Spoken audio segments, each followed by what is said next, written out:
नमस्कार दोस्तों, आइए जानते हैं आज मध्य प्रदेश की बड़ी खबरें। आज की पहली खबर है कि 2 अक्टूबर को नहीं जलेगा। सोनम रघुवंशी के चेहरे वाला पुतला विजयादशमी पर रावण के पुतले के स्थान पर सोनम रघुवंशी या अन्य किसी का पुतला जलाने पर हाई कोर्ट की इंदौर बेंच ने रोक लगाई है। सोनम की मां ने इस तरह पुतला दहन पर रोक लगाने को लेकर याचिका लगाई थी। इस संबंध में सुनवाई करते हुए न्यायाधीश प्रणव वर्मा ने कहा, यह कृत्य कानून के सभी सिद्धांतों के विरुद्ध है। याचिकाकर्ता के साथ साथ उसकी बेटी और उसके पूरे परिवार के मौलिक अधिकारों का घोर उल्लंघन है। ऐसा कोई कृत्य होने की अनुमति नहीं दी जा सकती जिससे याचिकाकर्ता और उसके परिवार की छवि धूमिल हो। सरकारी कर्मचारियों की छुट्टी पर सरकार की नजर। मध्य प्रदेश में 6 लाख से अधिक सरकारी अधिकारी और कर्मचारी के अवकाश पर सरकार की नजर है। सरकार की ओर से एक समिति का गठन किया गया है जो कि सरकारी दफ्तर, निगम मंडल और दूसरे संस्थानों के सभी प्रकार के अवकाशों की समीक्षा करेगी। इसके बाद सरकार को रिपोर्ट सौंपी जाएगी। इसी के आधार पर कर्मचारियों का अवकाश तय होगा। दरअसल 1 महीने पहले गणेश चतुर्थी के पहले हुई मोहन सरकार की कैबिनेट बैठक में सीएम ने अधिकारियों से कहा था कि कर्मचारियों को दिए जाने वाले अवकाश का नए सिरे से तय किया जाएंगे। उसी दौरान गणेश चतुर्थी को भी सामान्य अवकाश घोषित किया गया था। राहुल और प्रियंका पर अभद्र टिप्पणी को लेकर भड़की कांग्रेस। मध्य प्रदेश सरकार में मंत्री और भाजपा के वरिष्ठ नेता कैलाश विजयवर्गीय द्वारा नेता प्रतिपक्ष राहुल गांधी और उनके बहन सांसद प्रियंका गांधी पर की गई अभद्र टिप्पणी का मामला प्रदेश में गर्माता जा रहा है। कैलाश के बयान के बाद से ही लगातार कांग्रेस द्वारा विरोध प्रदर्शन कर सरकार से उनके खिलाफ कार्रवाई करने की मांग की जा रही है। इसी बीच कटनी में भी कांग्रेस पार्टी द्वारा विवादित बयान पर भारी आक्रोश व्यक्त किया है। कटनी महिला कांग्रेस की जिला अध्यक्ष रजनी वर्मा ने राहुल और प्रियंका गांधी को लेकर कैबिनेट मंत्री कैला विजयवर्गीय द्वारा की गई टिप्पणी पर राज्य सरकार से मांग की है कि विजयवर्गीय को तुरंत ही सार्वजनिक मंच से राहुल गांधी और प्रियंका गांधी के साथ कांग्रेस पार्टी से भी माफी मांगनी चाहिए। बड़ा प्रशासनिक बदलाव, 18 आईएएस और 8 एसएएस का हुआ तबादला। आखिरकार लंबे इंतजार के बाद राजगढ़, छतरपुर समेत 18 जिलों को जिला पंचायत सीईओ मिल ही गए। इनमें से 12 जिलों में आईएएस अफसरों को जिला पंचायत सीईओ की जिम्मेदारी दी है तो 8 जिलों में राज्य प्रशासनिक सेवा के अफसरों को सीईओ बनाकर भेजा है। अब 2 अक्टूबर तक चलने वाले सेवा पखवाड़ा को गति मिलेगी। लंबे समय से कई जिलों में प्रभार में काम चल रहा था। पत्रिका ने हाल में 18 जिलों में लंबे समय से जिला पंचायत सीईओ की जिम्मेदारी प्रभार पर होने संबंधी खबर प्रकाशित की थी। रेलवे चलाएगा 3 त्योहार स्पेशल ट्रेनें। पश्चिम रेलवे द्वारा यात्रियों की सुविधा तथा दुर्गा पूजा, दिवाली और छठ पूजा के त्योहारी सीजन को देखते हुए 3 स्पेशल ट्रेनें चलाने का फैसला लिया है। ये तीनों स्पेशल ट्रेनें विशेष किराए पर चलाई जाएंगी और इनके संचालन से त्योहारों पर ट्रेनों में होने वाली भीड़ और यात्रियों को होने वाली परेशानियों से राहत मिलने की उम्मीद है। त्योहारों पर चलाई जाने वाली तीनों स्पेशल ट्रेनें मध्य प्रदेश के कुछ स्टेशनों से होकर गुजरेंगी। दैनिक वेतन भोगियों के लिए बड़ा आदेश। मध्य प्रदेश हाई कोर्ट की जबलपुर खंडपीठ ने राज्य सरकार के लिए बड़ा आदेश जारी किया है। जिन दैनिक वेतन भोगी कर्मचारियों को बाद में नियमित किया गया और जिन्होंने नियमितीकरण से पूर्व 15 वर्ष या उससे अधिक समय मासिक वेतन पर काम किया, उनकी वह पूर्व सेवा पेंशन की गणना में जोड़ी जाएगी। यह लाभ केवल पेंशन तक सीमित रहेगा। वरिष्ठता वेतन व अन्य लाभ भर्ती नियमों के अनुसार ही मिलेंगे। कोर्ट ने राज्य सरकार को 60 दिनों में आदेश लागू करने को कहा है। वरिष्ठ अधिवक्ता एमपीएस रघुवंशी के अनुसार यह फैसला 100 से अधिक याचिकाओं पर एक साथ सुनाया गया। इन याचिकाओं में विभिन्न विभागों के कर्मचारियों ने यह मांग की थी। दुग्ध उत्पादकों को रिकॉर्ड 840 रुपए भेंट दर की गई। ग्वालियर सहकारी दुग्ध संघ की 39वीं वार्षिक साधारण सभा की बैठक शनिवार को संभाग आयुक्त एवं प्राधिकृत अधिकारी ग्वालियर दुग्ध संघ मनोज खत्री की अध्यक्षता में आयोजित की गई। बैठक में बताया कि दुग्ध क्रय दर 700 रुपए से बढ़ाकर 840 रुपए प्रति किलोग्राम भेंट कर दी गई है, जो संघ के इतिहास में सबसे अधिक है। साथ ही अधिक गांवों को दुग्ध सहकारिता से जोड़ने के लिए नई दुग्ध समितियां गठित करने के निर्देश दिए गए।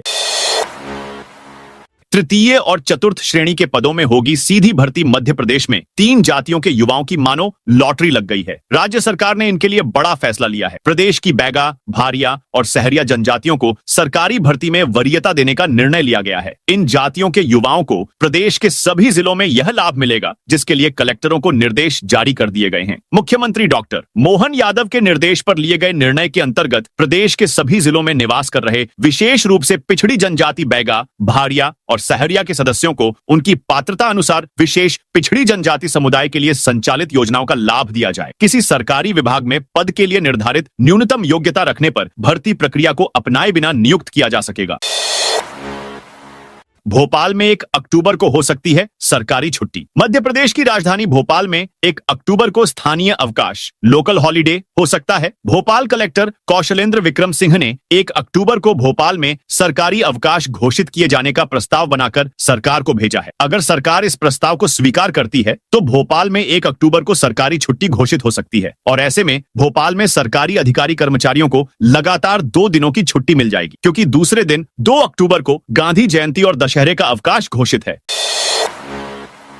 इंदौर में मुस्लिम सेल्समैन को हटाने का मामला गरमाया। दौर के शीतला माता बाजार की दुकानों में सेल्समैन को हटाने का मामले ने तूल पकड़ लिया। मामले की जानकारी मिलते ही और स्थिति की गंभीरता को देखते हुए पूर्व मुख्यमंत्री और कांग्रेस के वरिष्ठ नेता दिग्विजय सिंह मौके पर पहुंच गए। यहां से पैदल ही वह भीड़ के बीच से निकलते हुए सराफा थाने पहुंचे। इस दौरान हिंदू संगठन के कार्यकर्ताओं ने उन पर चूड़ियां फेंकी और नारेबाजी की। विवाद बढ़ता देख पूरे इलाके में भारी पुलिस बल तैनात कर दिया गया है। इसके साथ ही रैपिड एक्शन फोर्स भी तैनात की गई है। बता दें कि यहां हिंदू मुस्लिम जो विधायक पुत्र के आदेश का एक साथ मिलकर विरोध कर रहे हैं, वे भी सड़क पर उतरकर नारे लगाते नजर आए। वे हिंदू मुस्लिम सिख ईसाई आपस में हैं, भाई भाई के नारे लगा दिखे। पीपीपी मोड़ पर मेडिकल कॉलेज खोलने का विरोध। कटनी में प्रस्तावित मेडिकल कॉलेज को पब्लिक प्राइवेट पार्टनरशिप पीपीपी मोड़ पर खोले जाने के निर्णय के खिलाफ लोकतांत्रिक समाजवादी पार्टी ने कड़ा विरोध दर्ज कराया है। पार्टी ने मुख्यमंत्री मोहन यादव के नाम झापन भेजते हुए मांग की है कि कटनी में मेडिकल कॉलेज सरकारी स्वरूप में स्थापित किया जाए ताकि आमजन को निःशुल्क और गुणवत्तापूर्ण स्वास्थ्य सेवाएं मिल सकें। यह प्रदर्शन पार्टी के प्रमुख रघु ठाकुर की मौजूदगी में किया जा रहा है। पार्टी के प्रदेश अध्यक्ष विंदेश्वरी पटेल ने कहा कि जब प्रदेश सरकार ने कटनी में मेडिकल कॉलेज खोले जाने की घोषणा की थी, एमपी में किसानों को बोनस देगी सरकार। एमपी में किसानों के लिए बड़ा ऐलान किया गया है। सीएम डॉ मोहन यादव ने सोयाबीन किसानों के हित में ये ऐलान किया है। उन्होंने प्रदेश में एक बार फिर भावांतर योजना लागू करने की घोषणा की। इसके अंतर्गत सोयाबीन की बिक्री न्यूनतम समर्थन मूल्य एमएसपी से कम कीमत पर होने पर राज्य सरकार किसानों को बोनस देकर उनके नुकसान की भरपाई करेगी। सीएम डॉक्टर मोहन यादव ने इस संबंध में ट्वीट करते हुए बताया कि भावांतर योजना के लिए 10 अक्टूबर से पंजीयन प्रारंभ होंगे। योजना को लेकर सीएम ने सभी मंत्रियों, सांसदों और विधायकों के साथ वीडियो कॉन्फ्रेंसिंग के माध्यम से बातचीत भी की। सीआईएसएफ ने बनाई पहली लेडी कमांडो यूनिट। खरगोन जिले के बड़वाह स्थित सीआईएसएफ केंद्रीय औद्योगिक सुरक्षा बल के आरटीसी क्षेत्रीय प्रशिक्षण केंद्र का नजारा इन दिनों बदला हुआ है। पुरुषों की आवाज से गूंजने वाले इस सेंटर से आजकल दिन भर महिला कमांडो का शौर्य गूंज रहा है। दरअसल सीआईएसएफ ने पहली बार महिला कमांडो यूनिट की शुरुआत की है। ये महिला कमांडोज देश के हवाई अड्डों और अन्य संवेदनशील प्रतिष्ठानों पर सुरक्षा संभालेंगी। इसका उद्देश्य सुरक्षा बलों में जेंडर इक्विलिटी को बढ़ावा देना है। इसी के तहत ट्रेनिंग सेंटर में 28 महिला कमांडो का पहला बैच स्पेशल ट्रेनिंग ले रहा है। 8 हफ्तों की ट्रेनिंग में फिजिकल फिटनेस, हथियार चलाने के अलावा वो सब सिखाया जा रहा है जो देश की सुरक्षा के लिए जरूरी है। शंकराचार्य अविमुक्तेश्वरानंद को नोटिस। 12 नवंबर को जबलपुर में पेशी जबलपुर जिला कोर्ट ने शंकराचार्य अविमुक्तेश्वरानंद सरस्वती को मानहानि मामले में तलब किया है। कोर्ट ने उन्हें 12 नवंबर को हाजिर होने के निर्देश दिए हैं। यह आदेश तुलसी पीठाधीश्वर जगत गुरु रामभद्राचार्य के शिष्य द्वारा दायर परिवाद पर दिया गया है। आरोप है कि शंकराचार्य ने 22 अगस्त 2025 को एक टीवी चैनल को दिए इंटरव्यू में जगत गुरु रामभद्राचार्य के खिलाफ अपमानजनक टिप्पणी की थी। शंकराचार्य अविमुक्तेश्वरानंद सरस्वती पर आरोप है कि उन्होंने जगत गुरु रामभद्राचार्य के खिलाफ भ्रामक और मानहानिकारक टिप्पणियां की। इसके अलावा उन्होंने प्रधानमंत्री नरेंद्र मोदी को गौ हत्यारा बताते हुए राष्ट्रपति के आदेशों पर भी सवाल खड़े किए। इस बयान को परिवादी ने सामाजिक सौहार्द बिगाड़ने वाला बताया है। प्रमुख सचिव के साथ हाईकोर्ट में पेश हुए रायसेन कलेक्टर रायसेन जिले के कलेक्टर के खिलाफ रेवेन्यू बोर्ड के आदेश का पालन न करने पर मध्य प्रदेश हाईकोर्ट में याचिका दायर की गई थी। हाईकोर्ट ने रायसेन कलेक्टर से जवाब मांगते हुए उन्हें 19 सितंबर को तलब किया था, लेकिन कोर्ट में आने की बजाय रायसेन कलेक्टर ने जवाब भेज दिया। रायसेन कलेक्टर की तरफ से भेजे गए जवाब में कहा कि हमने मामले में अपील दायर कर दी है। ऐसे न तो रेवेन्यू बोर्ड के आदेश का पालन किया जा सकता है और न ही कलेक्टर कोर्ट में हाजिर हो पाएंगे। हाईकोर्ट ने रायसेन कलेक्टर के इस जवाब पर नाराजगी जताई है। साथ ही उनके खिलाफ वारंट जारी करते हुए उन्हें 22 सितंबर को तलब किया था। सोशल मीडिया पर देवी देवताओं पर अभद्र टिप्पणी का मामला। सतना जिले के सिंहपुर थाना क्षेत्र में सोशल मीडिया पर हिंदू देवी देवताओं के खिलाफ आपत्तिजनक पोस्ट करने के आरोप में भूपेंद्र कुशवाहा को गिरफ्तार किया गया। पुलिस ने उसे शनिवार शाम हिरासत में लिया और कोर्ट में पेश करने के बाद जेल भेज दिया। यह कार्रवाई अरविंद गर्ग की शिकायत पर हुई। उन्होंने बताया कि भूपेंद्र कुशवाहा इंस्टाग्राम पर लगातार मनुस्मृति, भगवान विष्णु और माता दुर्गा के खिलाफ अभद्र टिप्पणियां और धार्मिक आयोजनों के बारे में आपत्तिजनक पोस्ट कर रहा था। कचरा कलेक्शन कर 20 और जलकर 50 रुपए बढ़ाया जाएगा। सागर नगर निगम परिषद के सम्मेलन में नगर की सुविधाओं के लिए डोर टू डोर कचरा उपभोक्ता प्रभार में 20 रुपए तथा जलकर घरेलू उपभोक्ता प्रभार में 50 रुपए प्रतिमाह की वृद्धि सहित व्यावसायिक कनेक्शन के लिए जलकर की दरों में हर 2 वर्ष में 5% बढ़ोतरी का निर्णय लिया गया है। यह दरें शासन के पत्र व परिषद सदस्यों की चर्चा पर स्वीकृत की गई है। आरएसएस प्रमुख मोहन भागवत 4 अक्टूबर को सतना आएंगे। राष्ट्रीय स्वयंसेवक संघ आरएसएस के सरसंघ चालक डॉक्टर मोहन भागवत 4 अक्टूबर को 2 दिन के प्रवास पर सतना आएंगे। वे इतवारी रीवा ट्रेन से सुबह मैहर पहुंचेंगे और मां शारदा के दर्शन करेंगे। इसके बाद वे सतना रवाना होंगे। 5 अक्टूबर की सुबह 10:30 पर डॉ भागवत सतना के सिंधी कैंप स्थित बाबा मेहर शाह दरबार साहिब का लोकार्पण करेंगे। इसके तुरंत बाद सुबह 11 बजे वे बीटीआई मैदान में एक बड़ी जनसभा को संबोधित करेंगे। संघ के प्रांत प्रचार प्रमुख विनोद कुमार ने बताया कि सभी कार्यक्रमों के बाद डॉक्टर भागवत उसी शाम रीवा इतवारी एक्सप्रेस से नागपुर लौट जाएंगे। ग्वालियर के झकोदी में सरकारी जमीन के लिए खूनी संघर्ष। ग्वालियर के घाटी गांव झकोदी गांव में 150 बीघा सरकारी जमीन पर कब्जे को लेकर 2 दिन पहले गांव के 1 सैकड़ा से ज्यादा लोग आपस में भिड़ गए। 2 पक्षों में जमकर पत्थरबाजी हुई। इतना ही नहीं, एक पक्ष के लोगों ने भीड़ पर ट्रैक्टर चढ़ाकर कुचलने का प्रयास भी किया। घाटी गांव में क्रॉस FIR के बाद शनिवार को पुलिस प्रशासन और वन विभाग की टीम मौके पर पहुंची और उपद्रव में शामिल दोनों पक्षों के 67 लोगों को बाउंड ओवर प्रतिबंधात्मक कार्रवाई किया है। साथ ही 9 आरोपियों को गिरफ्तार कर जेल भेज दिया है।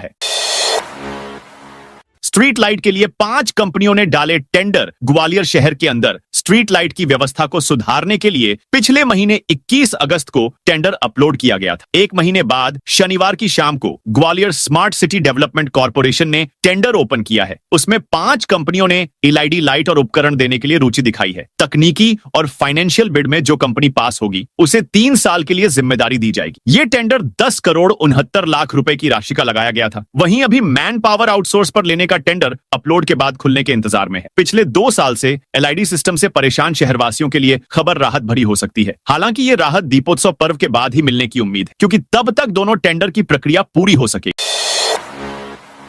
हाई कोर्ट से 2 लाख कर्मचारियों को राहत। मध्य प्रदेश के करीब 2 लाख दैनिक वेतन भोगियों दैवेभो को हाई कोर्ट ने बड़ी राहत दी है। कोर्ट ने आदेश दिया है कि अब उन्हें पेंशन का लाभ मिलेगा। खास बात यह है कि नियमित होने के दिन से पहले की 15 साल की सेवा भी पेंशन के लिए मान्य होगी। अभी तक दैवेभो के नियमित होने और रिटायर होने के बाद भी उन्हें पेंशन नहीं दी जाती थी। इस पर कई कर्मचारियों ने हाई कोर्ट में याचिकाएं दायर की थी। करीब 1000 याचिकाएं लग चुकी थी। अब कोर्ट ने अंतिम फैसला सुनाते हुए दैवेभो को राहत दी है। जस्टिस विवेक जैन की बेंच ने सभी दलीलें सुनने के बाद आदेश जारी किया। कोर्ट ने कहा है कि इस आदेश को 60 दिन में लागू किया जाए। इससे रिटायर हो चुके और भविष्य में रिटायर होने वाले सभी दैवेभो को फायदा मिलेगा।